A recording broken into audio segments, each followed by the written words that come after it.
Hey everyone, welcome back to the channel. If you're new here, hit that subscribe button because today we're having the conversation I wish someone had with me 15 years ago. I'm 38 years old now, and if I could sit down with my 23-year-old self in some college apartment, surrounded by empty pizza boxes and big anxious dreams, there are things I would tell him. Things that would have saved me years of unnecessary suffering, missed opportunities, and honestly, wasted energy. And here's the thing. I'm not talking about some generic, follow your dreams advice. I'm talking about ancient wisdom that's been battle-tested for over 2,000 years. Wisdom from Roman emperors, Greek slaves, and philosophers who dealt with real problems: war, poverty, loss, political upheaval. I'm talking about Stoicism. Now, before you click away thinking this is going to be some boring philosophy lecture, stick with me, because what I'm about to share changed everything for me. And I genuinely believe if I had understood these principles in my 20s, I would have avoided so much unnecessary pain. This video is long because I'm not going to rush through this. I'm going to go deep. I'm going to share real stories from my life, the mistakes I made, and exactly how these Stoic principles could have, and eventually did, transform my approach to life. So grab a coffee, get comfortable, and let me share with you the 12 pieces of Stoic advice I desperately wish I'd known in my 20s. And hey, if you find value in what I'm sharing today, do me a favor, like this video, and leave a comment telling me which lesson resonates most with you. I read every single comment and I'd love to hear your perspective. All right, let's dive in. So let me paint you a picture of who I was in my 20s. I was ambitious, maybe too ambitious. I thought I had to have everything figured out by 25. I was obsessed with what other people thought about me. I checked my phone constantly for validation, likes, comments, texts. I took everything personally. Someone didn't text back, I'd spiral. A project failed, I'd question my entire existence. Sound familiar to anyone? I was also terrified of failure. So terrified that sometimes I wouldn't even try things because I couldn't handle the possibility of not succeeding. And relationships. Oh man, I was a mess. I would get attached too quickly, try to control outcomes, and then feel devastated when things didn't work out exactly as I'd imagined. The worst part? I was constantly anxious about the future and dwelling on past mistakes. I wasn't living in the present. I was either regretting yesterday or worrying about tomorrow. Now I want to be clear. I don't regret my 20s. Those struggles taught me things, but did I need to suffer as much as I did? Absolutely not. When I discovered Stoicism around 33 years old, it was like someone handed me a manual for life that I'd been missing. Suddenly all this chaos started to make sense. I realized I'd been fighting battles I didn't need to fight, carrying burdens I didn't need to carry. So what I'm going to do today is walk through 12 core Stoic principles. But I'm not going to just explain them academically. I'm going to tell you exactly how each one applies to the real challenges you face in your 20s and beyond. Let's start with the most important one. Lesson 1. You can't control outcomes, only your responses. This is the foundation of everything in Stoicism. The dichotomy of control. Marcus Aurelius, who was literally the emperor of Rome, the most powerful man in the world at his time, wrote in his private journal, "You have power over your mind, not outside events. Realize this and you will find strength." Think about that. The most powerful man in the world understood he couldn't control everything. But in your 20s, we think we can control everything. Let me tell you about my biggest failure in my 20s. I started a business when I was 26. I was so proud of it. I worked 80-hour weeks. I sacrificed friendships, relationships, sleep, health, everything. I was convinced that if I just worked hard enough, I could will it into success. And you know what happened? It failed. Not because I didn't work hard enough. The market shifted. A competitor got major funding. There were factors completely outside my control. But I hadn't prepared for that emotionally, because I believed that my effort alone could control the outcome. I was devastated. I fell into a depression for months. I felt like I had wasted years of my life. I questioned my worth as a person. But here's what Stoicism teaches. I was suffering unnecessarily, because I was trying to control things that were fundamentally uncontrollable. The Stoics divided everything into two categories: Things you control: your thoughts, your actions, your effort, your attitude, your response to events. Things you don't control: other people's opinions, outcomes, the past, the future, other people's actions. The economy, the weather, traffic, you get it. Here's the game changer. Once you truly internalize this, you become psychologically unshakable. You do your absolute best on a job interview, that's your job done. Whether you get hired or not is not in your control. It depends on other candidates, the interviewer's mood, budget constraints, 100 factors you can't see. You ask someone out and they say no. You controlled putting yourself out there courageously. Their answer was their choice, not something you could control. In my 20s, I would apply for jobs and then obsess over whether I'd get a call back. I'd check my email 100 times a day. I'd replay the interview in my mind, torturing myself over every word I said. That's wasted energy. Once the interview is done, it's done. Your job is to move on to the next opportunity, not to psychologically torture yourself over something you can't change. Here's your action step for the next week. Every time you feel anxious or upset, ask yourself, is this something I actually control? If the answer is no, practice letting it go. If the answer is yes, decide what action you'll take. This simple mental habit will change your life. Which brings me perfectly to lesson number 2. Lesson 2, your perception is your reality. Epictetus, who was born a slave in ancient Rome, said something profound. It's not what happens to you, but how you react to it that matters. And Shakespeare echoed this centuries later. There is nothing either good or bad, but thinking makes it so. This sounds like abstract philosophy until you realize what it actually means in practice. Let me tell you about 2 people I knew in my 20s. Friend A got laid off from his job at 27. He was devastated. He saw it as a failure, as proof he wasn't good enough. He got bitter. He complained constantly. He developed a victim mentality that he carried for years. Friend B got laid off from his job at 27. He was initially upset, of course, but then he reframed it. This is the universe telling me that job wasn't right. Now I have time to figure out what I really want to do. He took 3 months, did some soul searching, learned new skills, and ended up in a completely different field that he loves. Today, he thanks God he got laid off. Same event. Completely different outcomes. Why? Perception. Marcus Aurelius wrote, "The impediment to action advances action. What stands in the way becomes the way." This is one of the most powerful ideas I've ever encountered. Every obstacle contains an opportunity. Every setback is a setup for a comeback. Every no is redirecting you toward a better yes. But, and this is crucial, you have to choose to see it that way. In my late 20s, I was in a relationship I thought was the one. We were together for 3 years. I was planning to propose, and then she ended it. Completely blindsided me. I was heartbroken. For months, I couldn't see past the pain. I thought I'd never find love again. I thought I'd wasted 3 years. But you know what? That breakup was one of the best things that ever happened to me. That relationship wasn't right. I just couldn't see it at the time. Being single forced me to work on myself, to figure out who I was without someone else defining me. And eventually I met someone who was a much better match. But it took me a year to reframe that perception. A year of suffering that I didn't need. If I had understood Stoicism then, here's what I would have done. I would have allowed myself to feel the pain. Stoicism isn't about suppressing emotions. But then I would have asked, how can I use this? What is this teaching me? Where is the opportunity hidden in this obstacle? Listen, this doesn't mean toxic positivity. This doesn't mean pretending bad things don't hurt. It means taking your power back by choosing how you interpret events. You got rejected from your dream school. Maybe you were meant to go somewhere else where you'd meet your future spouse, or a professor who'd change your life. You didn't get the promotion? Maybe you were about to be locked into a career path that would make you miserable. In 10 years, action step.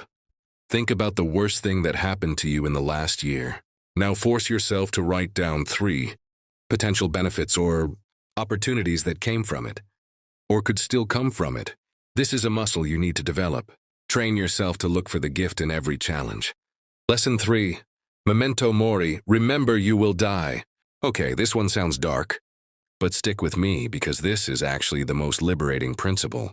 The Stoics meditated on death constantly, not in a morbid way, but as a tool for clarity. Marcus Aurelius wrote, "You could leave life right now. Let that determine what you do and say and think. In your 20s, you feel immortal. Death seems like something that happens to other people, or to old people or far in the future." I certainly felt that way. When I was 28, I was working at a job I hated. I really hated it. Every Sunday night, I'd get this pit in my stomach. Every morning, I'd hit snooze 5 times, dreading the day ahead. But I stayed. You know why? Because I thought I had time. I'll switch careers later. I'll take that risk when I'm more established. I'll pursue my passion, eventually. And then something happened that changed everything. A friend from college, healthy, athletic, only 29 years old, had a heart attack and died. Just like that. One day he was here, the next day he wasn't. I went to his funeral. I looked at his family, his friends, the life cut short. And I had this visceral realization. That could be me. That could be any of us. I drove home from that funeral, and I couldn't stop thinking, if I died tomorrow, would I be proud of how I spent today? Would I regret the risks I didn't take? The dreams I postponed? The time I wasted in a job that drained my soul? The answer was a painful no. That realization changed my life. Within 3 months, I quit that job. I started pursuing work that actually mattered to me. I took risks I'd been too scared to take. Was it scary? Absolutely. But you know what's scarier? Waking up at 65 and realizing you never really lived. There's a famous book about the top regrets of the dying. Number 1, I wish I'd had the courage to live a life true to myself, not the life others expected of me. Memento mori. Remember you will die isn't about being pessimistic. It's about being honest. You have a limited number of days on this planet. You don't know how many. None of us do. So the question becomes, how do you want to spend them? In your 20s, it's so easy to get caught up in what other people think you should do. Your parents want you in a certain career. Society tells you you should achieve certain milestones by certain ages. Your peers are all doing one thing, so you feel pressure to do it. 2. But memento mori cuts through all that noise. When you remember that your time is finite, suddenly all that external pressure matters less. Suddenly you start making decisions based on what you actually value. Does that mean you should be reckless? No. The Stoics weren't advocating for YOLO culture. They were advocating for intentional living. Here's a powerful exercise. Every morning when you wake up, think, I have been given another day. How will I use it well? Every night before sleep, if I died today, would I be satisfied with how I spent these hours? This isn't meant to stress you out. It's meant to wake you up. I'm 38 now. I still use this practice daily. And you know what? My only regret is that I didn't start doing it sooner. I wasted so much of my 20s on things that didn't matter, trying to impress people. I didn't even like pursuing goals that weren't actually mine, staying in situations out of fear rather than choice. If you're in your 20s watching this right now, please hear me. You don't have as much time as you think you do. Not to scare you, but to inspire you. What's one thing you've been putting off? What's one risk you've been too scared to take?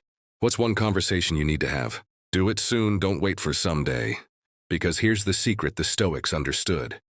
When you live each day as if it could be your last, you're finally free. Lesson 4. The obstacle is the way. We touched on this earlier, but I want to go deeper, because this principle alone can transform how you handle every challenge in your life. Marcus Aurelius wrote, "Our actions may be impeded, but there can be no impeding our intentions or dispositions, because we can accommodate and adapt. The mind adapts and converts to its own purposes the obstacle to our acting." Let me translate. Whatever blocks your path can become your path. The obstacle itself becomes the opportunity. This isn't just philosophical. This is practical. Think about Thomas Edison. He failed 10,000 times trying to create the light bulb. But he didn't see those as failures. He saw them as 10,000 ways that didn't work, bringing him closer to the way that would. The obstacle wasn't the failed attempts. The obstacle was the way forward. Let me share how this showed up in my life. When I was 25, I wanted to break into a very competitive industry. I applied to over 50 positions. I got 49 rejections and one interview that went nowhere. I was crushed. I felt like I wasn't good enough. I was ready to give up and be realistic about my career prospects. But then I had a thought. What if these rejections are teaching me something? So I started analyzing them. I reached out to people who had rejected me and asked for honest feedback. Most ignored me, but a few gave me gold. They told me my resume was generic. My cover letters were boring, and I hadn't built any real portfolio work. Those rejections became my curriculum. I spent 6 months building a portfolio, redesigning my entire approach and networking differently. 2 years later, I got my dream role in that industry, and I was better prepared for it because of those 49 rejections. They weren't obstacles, they were training. Here's what's crazy. We spend so much energy fighting against obstacles, resenting them, wishing they weren't there. But obstacles are inevitable. Challenges are guaranteed. The Stoics understood something profound. Since obstacles are unavoidable, what if we could use them? Bad breakup? Obstacle becomes time to work on yourself. Clarity about what you actually need in a partner.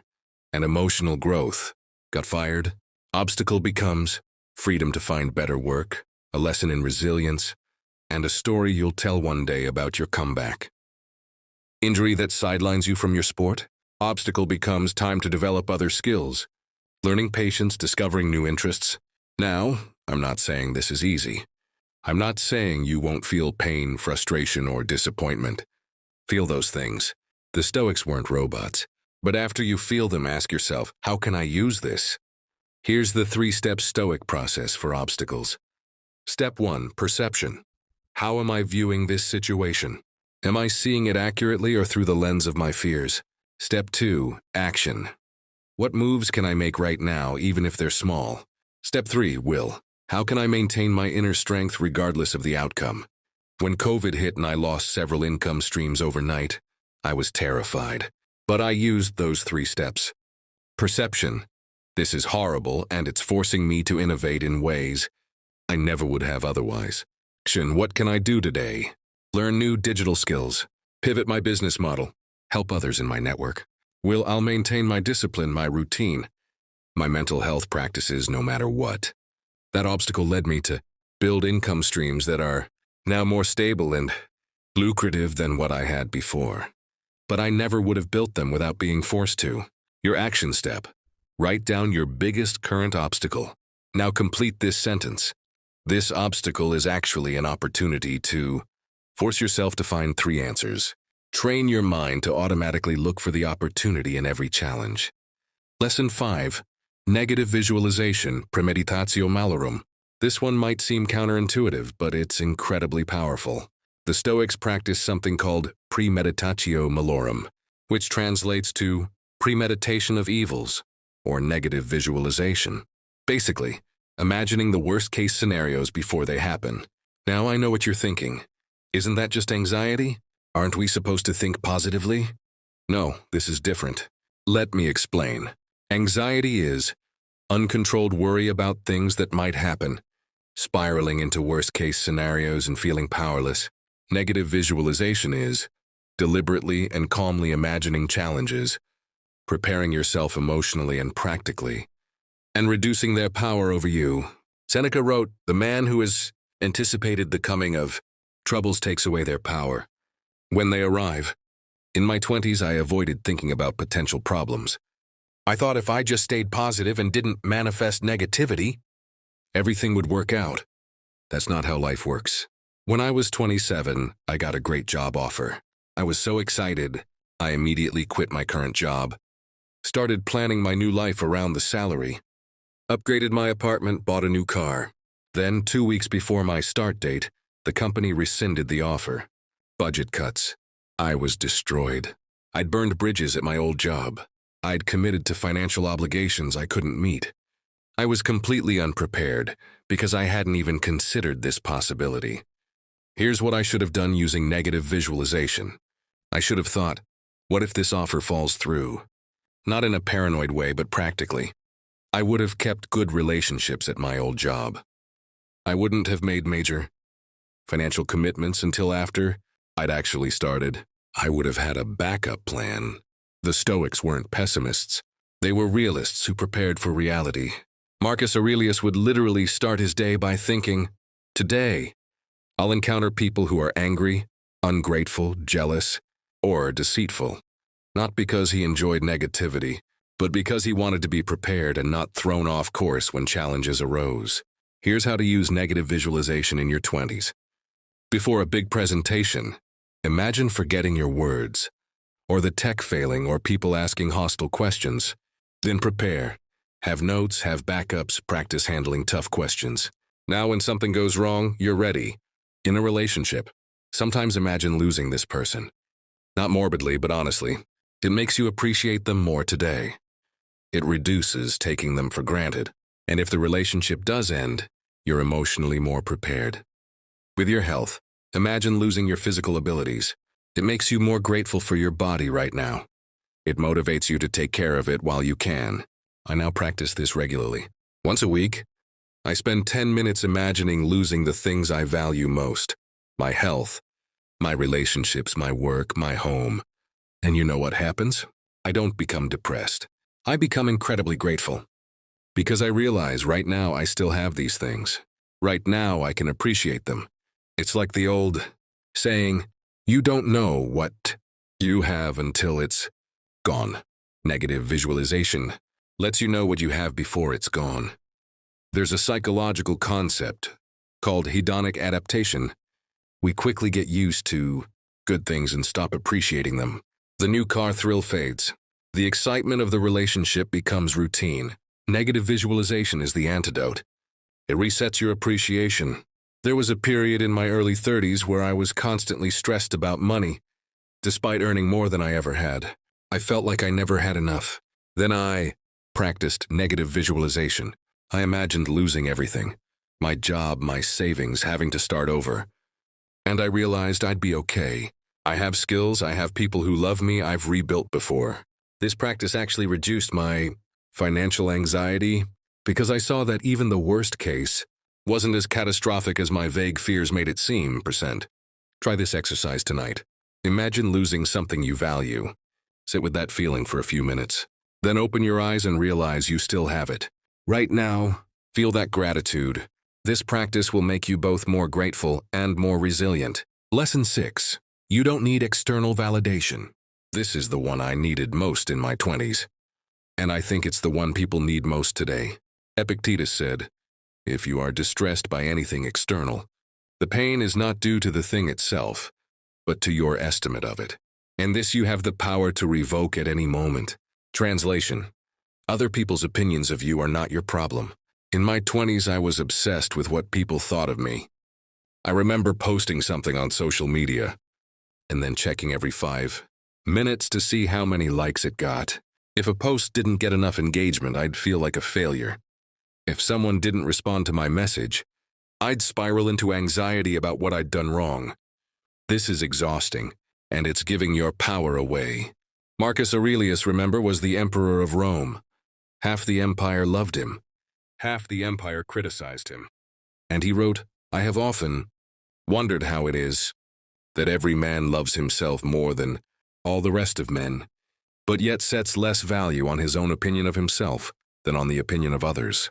Think about that. You claim to value yourself, but then you let random people's opinions dictate your self-worth. I'll be honest with you. In my mid-20s, I dated someone who was very critical.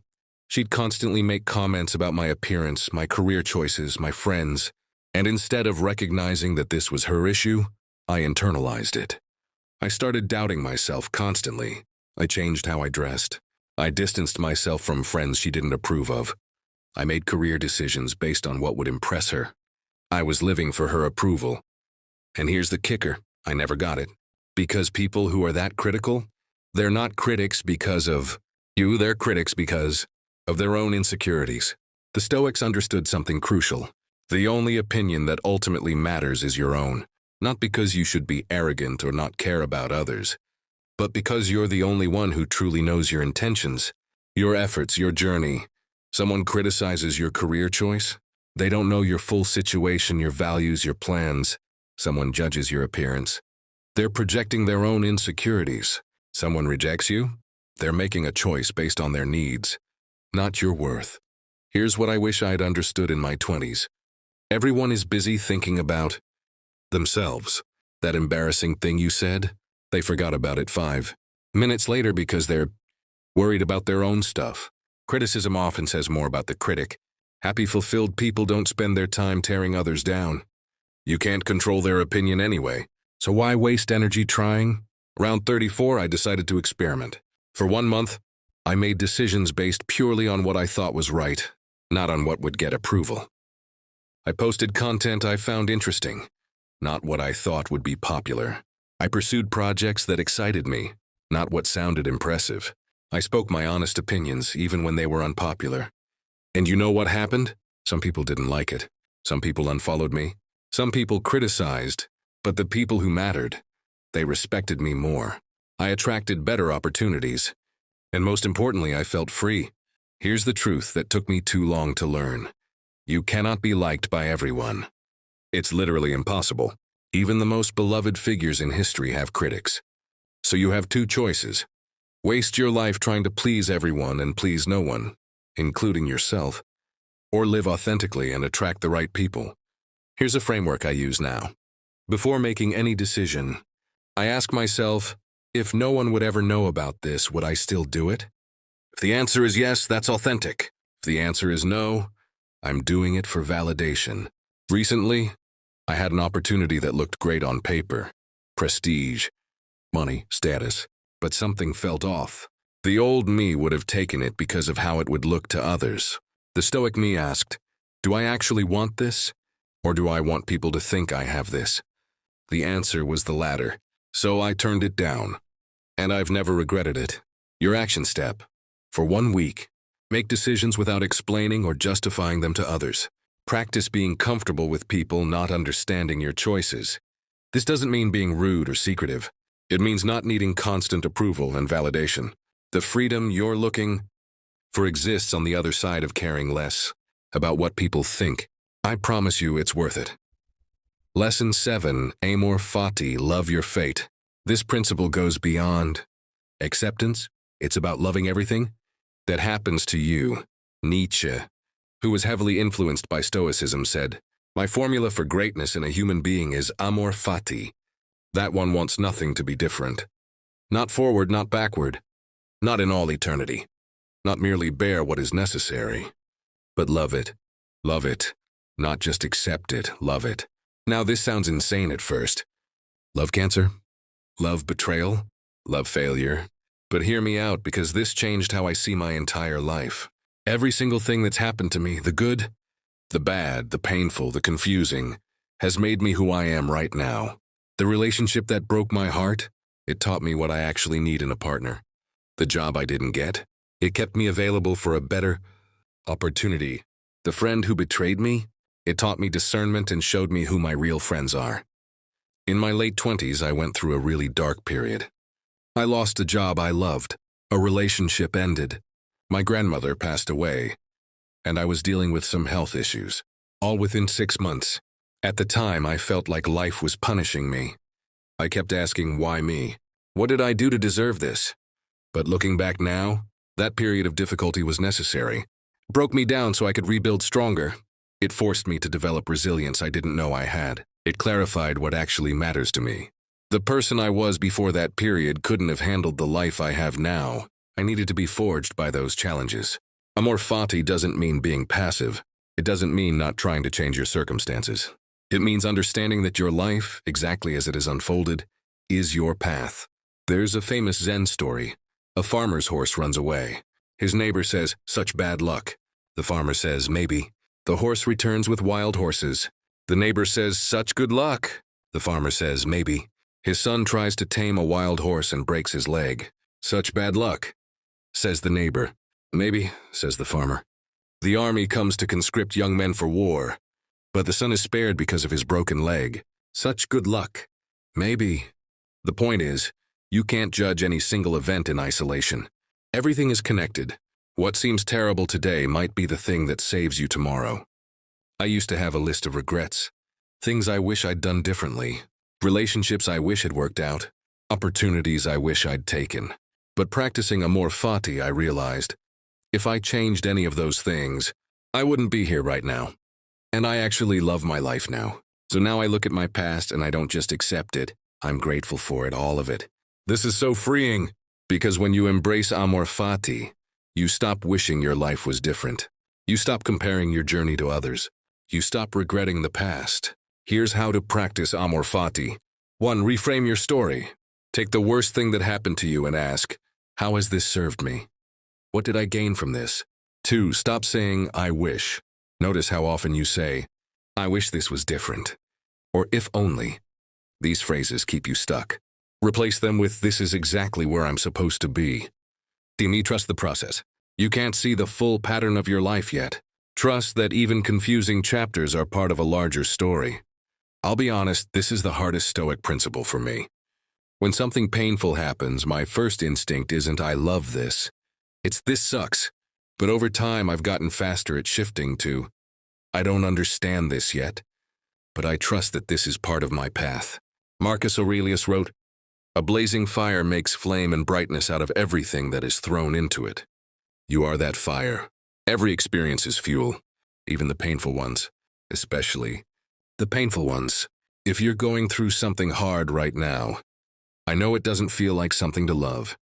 But one day, maybe not today, maybe not this year, you'll look back and see how this hard thing was exactly what you needed.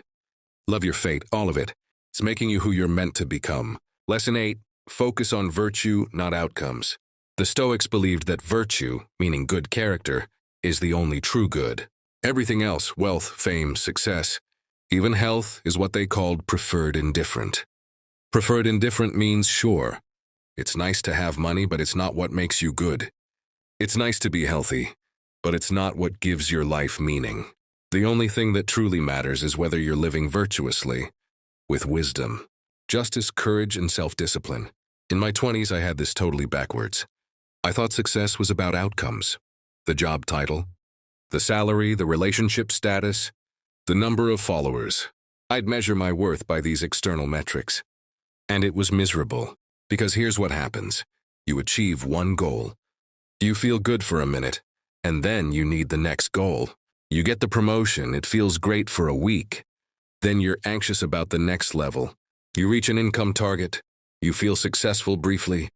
Then you're worried about maintaining or comparing yourself to people. Earning more, it never ends. Epictetus said, if you wish to be beautiful, work on your character, not your cosmetics.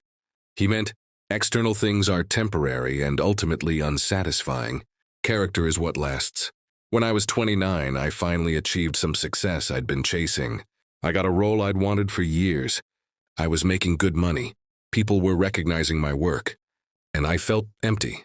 Not all the time. But there was this gnawing feeling. Is this it? Is this what I worked so hard for? The problem was that I'd been so focused on outcomes that I'd neglected my character. I wasn't proud of the person I was becoming. I'd made compromises. I'd neglected relationships. I'd been dishonest in small ways. The Stoics identified 4 core virtues: wisdom, seeing things clearly, making good decisions, learning continuously; justice, treating others fairly, being honest, contributing to society; courage, acting despite fear, standing up for what's right, being authentic; temperance, self-discipline, moderation, controlling your impulses. These are what actually matter. These are what you take to your grave. These are what make you someone you're proud to be. Here's what this looks like in practice. Scenario 1. You could lie to get ahead at work. The virtuous choice? Don't lie, even if it costs you. Your integrity is worth more than a promotion. Scenario 2. You could ghost someone. 'Cause it's easier than having a difficult conversation. The virtuous choice? Have the hard conversation with honesty and compassion. Scenario 3. You could indulge every pleasure and impulse. The virtuous choice? Exercise self-discipline because it builds character. In the moment, these virtuous choices might seem to cost you something. But over time, they build a life you're proud of. After that empty feeling at 29, I started making different choices. I asked myself before every decision, is this building my character or eroding it? I took pay cuts to work on projects I believed in. I had honest conversations even when they were uncomfortable. I said no to opportunities that would have looked good, but felt wrong, and my life got so much better. Not because I was earning more or achieving more external success, but because I actually liked myself. I could look in the mirror and be proud of the person looking back. Here's the ironic thing. When you focus on virtue instead of outcomes, you often end up with better outcomes anyway. When you're honest, people trust you. When you're disciplined, you accomplish more. When you're just, people want to work with you. But even if you don't get those outcomes, even if doing the right thing costs you, you still have your character. And that's something no one can take from you. Your action step. Define what your core values are. Write them down. Then for 1 week before every decision ask, does this align with my values? Track how often you're living in alignment with your stated values. This is more important than any external achievement. Marcus Aurelius, the emperor, wrote this to himself. Waste no more time arguing what a good man should be. Be one. Don't just know what's right. Do what's right. Lesson 9. Practice voluntary discomfort. This is one of the most counterintuitive practices, but it's also one of the most transformative. The Stoics regularly practiced voluntary discomfort. Seneca would sleep on a hard bed, eat simple foods, and wear cheap clothes, not because he had to, but as a practice. Why would someone voluntarily make themselves uncomfortable? 2 reasons. First, it builds resilience. You prepare yourself for hardship when it inevitably comes. Second, it reveals that your baseline needs are much simpler than you think, which makes you less afraid of losing things. In my 20s, I was soft. I'd grown up comfortable and I'd maintained that comfort. I needed my nice apartment, my nice things, my comfortable routine. And that comfort made me fragile and afraid. I remember being terrified of losing my job because I'd built a lifestyle that required a certain income. I felt trapped. I couldn't take risks because I needed to maintain this standard of living. But did I need it? Or had I just gotten used to it? Here are practices I wish I'd started in my 20s. Cold showers. Starting every day with discomfort builds mental toughness. You prove to yourself you can do hard things. Fasting or eating simply. Go a day eating only basic foods. Realize you're not going to die without gourmet meals. Sleeping on the floor occasionally. Realize that comfort is a preference, not a need. Walking instead of driving. Choose the harder path sometimes. Sitting in silence without your phone. Practice being alone with your thoughts without distraction. I now do a monk month once a year. For 1 month, I cut out all luxuries. No alcohol, no eating out, no entertainment spending. Minimal phone use, very simple food. And every time the same thing happens. For the first few days, it's hard. I crave comfort. But by the end of the month, I feel amazing, clear-headed, strong, and I realize I don't need 90% of what I thought I needed. There's a concept called hedonic adaptation that we touched on earlier. You get used to any level of comfort and then it becomes your new baseline. The nice car stops feeling nice. The big apartment feels normal. You need more to feel satisfied. Voluntary discomfort resets this. It makes you appreciate what you have. It shows you that you're capable of living with less. When I started practicing voluntary discomfort regularly, several things changed. 1. Less fear. I wasn't as afraid of losing things because I knew I could be fine with less. 2. More freedom. I could make bold choices because my baseline needs were lower. To greater appreciation. When I returned to comfort, I enjoyed it more. Mental toughness. I proved to myself regularly that I could handle difficulty. A few years ago, there was a period where my income dropped significantly due to market changes. Old me would have panicked, but I'd been practicing voluntary discomfort for years. I knew how to live simply.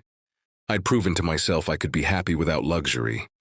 So instead of fear, I felt calm. I just adjusted. I cut back, simplified, and honestly, I was fine. Maybe even happier because there was less to manage. We live in the most comfortable era in human history. You can have any food delivered to your door. Entertainment is infinite and free. Everything is designed for ease. But this constant comfort is making us weak. The Stoics understood. Comfort is not the goal of life. Character is. Growth is. Meaning is. And you don't build those things in comfort. You build them in challenge.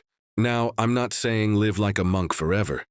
I'm not saying pleasure is bad. I'm saying, don't let comfort become a cage that keeps you from living fully. Start small. Week 1, take cold showers. Week 2, fast for 24 hours, if medically safe. Week 3, spend a day without your phone. Week 4, sleep on the floor or a yoga mat for a night. Each time you do this, you're telling yourself, I can handle discomfort. I'm tougher than I think. My happiness doesn't depend on constant comfort. This is freedom.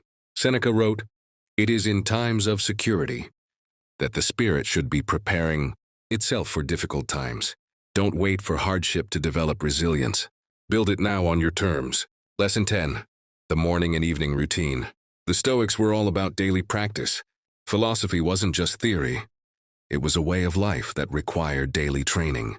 Marcus Aurelius kept a journal that we now call Meditations. It wasn't meant to be published. It was his private notes to himself, practicing Stoic philosophy every single day. In my 20s, I had no routine. I'd wake up, check my phone immediately, react to whatever came at me that day, and fall asleep scrolling social media. I was completely reactive, never proactive about my mindset. The Stoics recommended starting each day with a morning meditation, not mystical meditation, just thinking. Marcus Aurelius would literally tell himself in the morning, "Today I'll encounter people who are angry, jealous, ungrateful," not to be negative, but to be prepared. Here's the morning routine I do now, based on Stoic principles. 1. Before touching your phone, this is crucial, 5 minutes of intention setting. I ask myself, what do I control today? What don't I control? How do I want to show up today? What's one thing I'll do that aligns with my values? Do negative visualization, 2 minutes. What could go wrong today? Not to stress about it, but to prepare for it. If my meeting gets canceled, how will I respond? If I get criticism, how will I handle it? 3 memento mori, 1 minute. I remind myself, this might be my last day. How will I use it well? This simple 8-minute practice has changed my life more than any other habit. Because when challenges come during the day, and they always do, I'm prepared. I've already decided how I'll respond. I don't get knocked off course as easily. But here's the practice I really wish I'd started earlier. The Stoic Evening Review. Seneca wrote about questioning himself every night. What bad habit did I cure today? What vice did I resist? In what way am I better? Every night I spend 10 minutes journaling 3 questions. 1. What did I do well today? Not to pat myself on the back, but to acknowledge where I lived my values. 2. What could I have done better? Not to beat myself up, but to learn. Where did I react poorly? Where did I let external things control me? Where did I fail to live my values? 3. How can I improve tomorrow? One specific action I'll take. Here's why this is powerful. If you improve just 1% each day through this practice, in a year you're not 365% better. You're 37 times better due to compound growth. When I started this practice at 34, I was shocked at what I noticed. I realized I was being impatient with people. I was making excuses. I was avoiding difficult conversations. But because I was reviewing my day every night, I couldn't hide from these patterns anymore. And slowly I changed them. I noticed I was being short with my partner in the evenings because I was tired. For weeks, my evening review kept highlighting this. So I made a change. I started taking 10 minutes alone after work to decompress before engaging with her. That simple adjustment, which I only made because of the evening review, dramatically improved our relationship. I don't have time for this. You have time to scroll social media. You have time to watch Netflix. This is 18 minutes total, morning and evening, that will transform your life. I'm not good at journaling. You don't need to write essays. 3 sentences per question is enough. What if I miss a day? Then you start again the next day.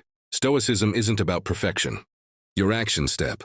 Tomorrow morning, before touching your phone, sit for 5 minutes and ask yourself, what do I control today? How do I want to show up?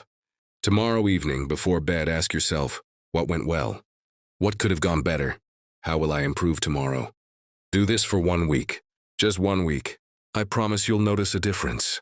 The Stoics understood. You don't shape your life in one big moment. You shape it in the small choices you make every single day. These daily practices are how you do that deliberately, instead of just reacting to life. Lesson 11. You already have everything you need. This lesson is about sufficiency, the idea that you already have enough. Seneca, who was one of the wealthiest men in Rome, wrote, "It is not the man who has too little, but the man who craves more that is poor." In my 20s, I was always chasing the next thing. The next achievement, the next purchase, the next relationship milestone, the next income level. I lived in a constant state of I'll be happy when I get this job. I'll be happy when I earn this much. I'll be happy when I'm in a relationship. I'll be happy when I have this body. I'll be happy when I have more followers. But here's what I learned the hard way. The when never comes. Or it does, and you're happy for a minute. And then you're chasing the next thing. There's always another level, always someone with more, always something you don't have yet. This is the trap of modern life. Marcus Aurelius wrote, "Very little is needed to make a happy life. It is all within yourself in your way of thinking. Think about what you actually need to be okay right now. Not to be happy, we'll get to that, but just to be okay. Food, shelter, safety, basic health, a few meaningful relationships. If you have those things, you have enough. Everything else is bonus." A few years ago, I started doing an exercise. Every morning, I'd list 10 things I already have that I used to wish for. I have running water. Billions of people don't. I can read. My great-grandmother couldn't. I have friends who care about me. I used to feel very alone.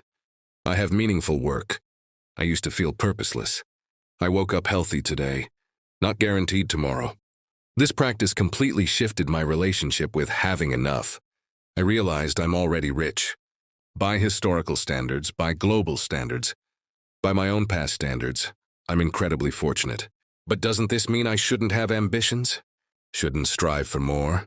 No. The Stoics weren't against improvement. They were against the belief that you need more to be okay. There's a huge difference between I want to grow and achieve things in healthy ambition. I need to achieve things to be worthy. Suffering. You can pursue goals from a place of sufficiency or from a place of lack. From sufficiency, I'm already enough, and I'm excited to see what else I can create. From lack, I'm not enough yet, but maybe if I achieve this, I will be. Now, when I pursue goals, I do it from a place of sufficiency. I'm already okay. I'm already enough. I'm pursuing things because they're interesting or meaningful, not because I need them to feel complete. And paradoxically, this makes me more successful, because I'm not desperate. I'm not attached to outcomes. I can take risks because my okayness doesn't depend on success. Here's a powerful practice. At the end of each day, write down 3 things you have right now that you used to not have. It could be the roof over your head, the food in your fridge, the ability to read this, the technology that connects you to information, the relationships in your life. When you do this regularly, something shifts. You stop feeling poor. You stop feeling like you're missing something. You start feeling abundant, and from that place of abundance, you're more generous, more creative, more peaceful. Epictetus, who was born a slave and had nothing, found contentment. Marcus Aurelius, who was emperor and had everything, found contentment. The difference wasn't their circumstances. It was their mindset. You already have everything you need to be at peace right now. Everything else is just extra. Lesson 12, live according to nature. This is the final lesson, and in many ways, it ties everything together. The Stoics talked constantly about living according to nature. But what does that actually mean? It means living in harmony with 1. Your own nature, who you authentically are. 2. Human nature, our shared humanity. 3. The nature of reality, how the world actually works. Let me explain each one. Living according to your own nature, Tav. In my 20s, I spent years trying to be someone I wasn't. I took jobs that looked good but didn't fit me. I tried to enjoy things I was supposed to enjoy. I molded myself to what I thought others wanted. And I was miserable. Around 32, I had a realization. What if I just was myself? What if I pursued work that actually interested me, not work that impressed others? What if I spent time the way I actually wanted to, not the way I thought I should? What if I stopped apologizing for my preferences, my interests, my personality? This sounds simple, but it's revolutionary. When you live according to your nature, you stop fighting yourself. You stop pretending. You stop exhausting yourself trying to be someone you're not. Marcus Aurelius wrote, "Do not act as if you had 10,000 years to live. Fate hangs over you. While you live, while it is in your power, be good, be true to yourself. If you're naturally introverted, stop forcing yourself to be an extrovert. Design a life that honors your need for solitude. If you're creative, stop pursuing only practical careers. Find a way to make your creativity work for you. If you value depth over breadth in relationships, stop trying to have a huge social circle. Invest deeply in a few people. Living according to human nature. The Stoics also emphasize that we're social creatures. We're designed to be part of communities, to help each other, to contribute. Marcus Aurelius wrote, "What brings no benefit to the hive brings none to the bee." In modern terms, your well-being is tied to the well-being of others. You can't truly thrive while ignoring your community. In my 20s, I was very self-focused. My career, my goals, my success. I saw other people as either helpful to my goals or irrelevant. This was not only selfish, it was lonely. When I started asking, how can I help? How can I contribute? How can I make others' lives better? Everything changed. My relationships deepened. My work became more meaningful. I felt more connected. Now I make it a practice, every week. I try to help someone with no expectation of return. Introduce two people. Share knowledge. Offer support. And my life is infinitely richer for it. Living according to the nature of reality. This means accepting how reality actually works, not how you wish it worked. Reality. People will disappoint you sometimes. Accept this, don't fight it. Reality. You will fail sometimes. Plan for it, learn from it. Reality, life isn't fair. Some people will have advantages you don't. Work with this reality. Don't rage against it. Reality, everything changes. Good times don't last forever. Neither do bad times. I used to get so frustrated when things didn't go according to plan. I'd rage, complain, resist. Now I understand. Reality doesn't care about my plans. Things will go wrong. People will be unpredictable. Life will throw curveballs. So instead of resisting reality, I work with it. I plan, but I hold plans loosely. I hope for the best, but I prepare for challenges. I appreciate good times, knowing they're temporary. This isn't pessimism. It's realism, and it makes me much more effective and much less stressed. Putting it all together, living according to nature means being authentically yourself, contributing to others, accepting reality as it is. When you do all three, you're in harmony with life instead of fighting against it. Your action step. Ask yourself, where am I not being authentic to myself? How can I contribute more to others? What reality am I resisting that I need to accept? Answer these honestly. Then make one change in each area. The Stoics believe that when you live according to nature, your nature, human nature, and the nature of reality, you experience something they called eudaimonia. It's often translated as happiness, but it's deeper than that. It's flourishing. It's living well. It's being fully alive and fully yourself. That's what these 12 lessons are all about. OST. So there you have it. 12 pieces of Stoic wisdom I desperately wish I'd known in my 20s. The dichotomy of control. Stop trying to control the uncontrollable. Your perception creates your reality. Events are neutral until you judge them. Memento mori. Your time is limited, live accordingly. The obstacle is the way. Every challenge is an opportunity. Negative visualization. Prepare for difficulties, appreciate what you have. External validation is irrelevant. Only your opinion of yourself matters. Amor fati. Love everything that happens, it's all part of your path. Focus on virtue over outcomes. Character is what actually matters. Practice voluntary discomfort. Build resilience while you can. Daily Stoic practices, morning and evening routines to stay on track. You already have enough. Sufficiency is a mindset, not a number. Live according to nature, be yourself, help others, accept reality.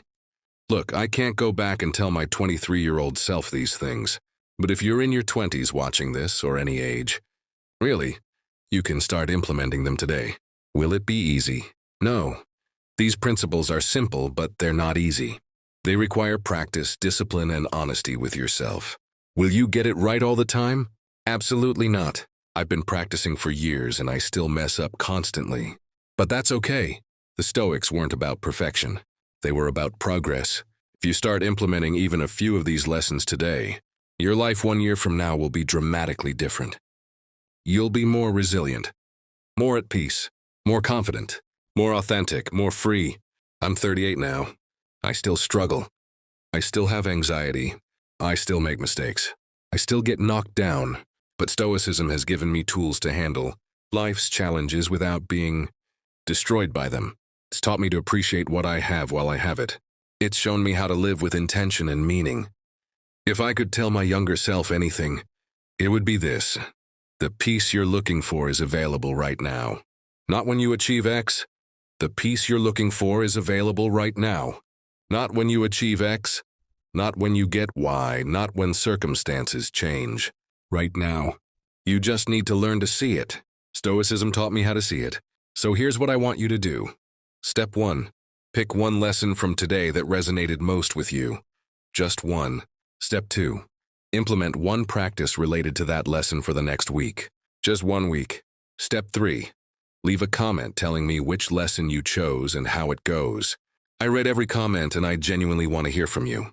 We're all on this journey together. If you found value in this video, please do 3 things. First, hit that like button. It helps this video reach more people who might need these lessons. Second, subscribe to the channel if you haven't already. I make content about philosophy, personal growth, and living intentionally. Third, share this with one person who needs to hear this. Maybe a friend in their 20s who's struggling. Maybe someone going through a hard time. The Stoics believed wisdom should be shared, not hoarded. And hey, if you're going through something difficult right now, a breakup, a job loss, uncertainty about your future, I want you to know you're going to be okay. Not because your circumstances will magically improve, but because you have everything you need within you to handle whatever comes. I'll leave you with one last quote from Marcus Aurelius. You have power over your mind, not outside events. Realize this and you will find strength. Thank you so much for watching. Thank you for spending an hour with me. And thank you for being open to these ancient ideas that are somehow more relevant today than ever. Now go be a Stoic, not perfectly, just progressively. I'll see you in the next video.